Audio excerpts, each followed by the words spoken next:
Чести поплавувања и непроценливи штети по нивите и плодните површини предизвикува нерегулираното корито на Вардар во Долнополошкиот крај. Земјоделците се жалат дека полето е веќе уништено. Нивите се велат со песок и кал, па не може ниту да се сади.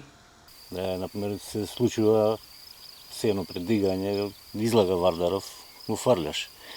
Посадил ченка едно друго, го уништи. Прави штета. И самата површина почвава га менја структурава на земјава. Поранова било стварно плодно земјиште, а сега е пеплиште. Проектот за регулација на коритото на Вардар постои, но само на хартија. Неговата реализација, која ќе ги спаси селата од поплави и полето од уништување, се најавува само пред избори, се жалат мештаните. Треба да се регулира, треба да се прошири, да се ископа, да се намести. Друго што така.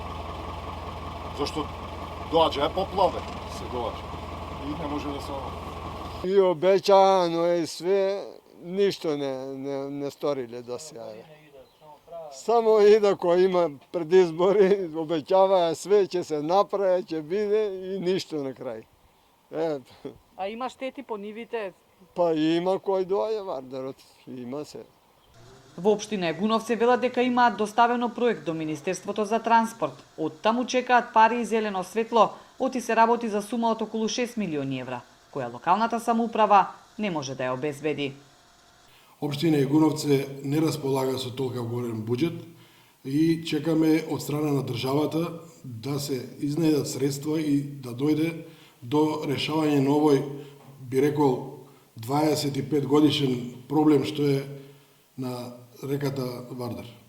Долнополошките села речиси секоја година се поплавуваат. Освен штетите по домовите кои се покрај реката, и полето е постојано под вода, па полека згаснува и земјоделството во овој крај, а луѓето се иселуваат.